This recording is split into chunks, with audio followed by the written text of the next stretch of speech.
তো গাইস, আমরা আজকে এই ব্যস্ত শহরে একটি চায়ের দোকানদারের মন মানসিকতা পরীক্ষা করব। ওনাকে গিয়ে আমি বলবো যে আমার কাছে কোনো টাকা নেই, দেখি ওনার রিয়াকশনটা কেমন হয়। দেখুন সবাই।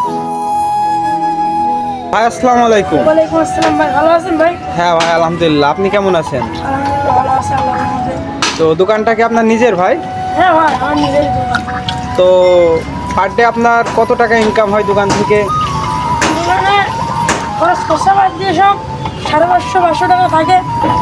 আর দিন গেলে ইনকাম হয় 2000-3000 টাকা করে। মানে এই যে পুরা এতগুলা যে জিনিসপাতি বিক্রি করে আপনার পার ডে 350 টাকা 500 টাকা এরকম থাকে, তাই তো? আচ্ছা, আপনার কাছ থেকে যদি এখন আমি বলি যে আমাকে 100 টাকা ধার দেন, আপনি কি দিবেন? ধার দিতে গেলে তো কষ্ট হবে নাই। মানে বিশ্বাসের ক্ষেত্রে কি আপনি আমাকে টাকাটা দিতে পারবেন? না দিলে হয় না, নেন তাহলে সমস্যা নেই। তাহলে দেন, আমাকে 100 টাকা দেন। তো ভাইয়ের কিন্তু পার ডে ইনকাম হয় 500 থেকে 600 টাকা।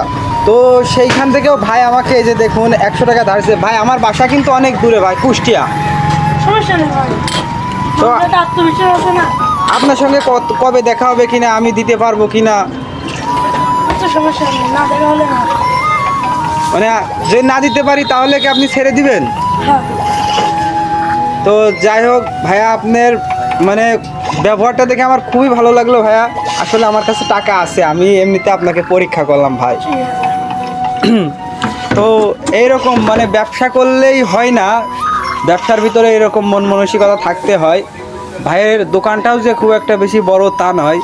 ভাই প্রতিদিন যা বেচা কিনা করে তার থেকে ভাইয়ের 500 টাকা মতো থাকে, সেখান থেকে ভাই আমাকে 100 টাকা দিয়ে দিচ্ছে। আমি কিন্তু বলেছি যে আমার বাসা কুষ্টিয়ায়, তারপরে যে ভাই দিয়ে দিয়েছে।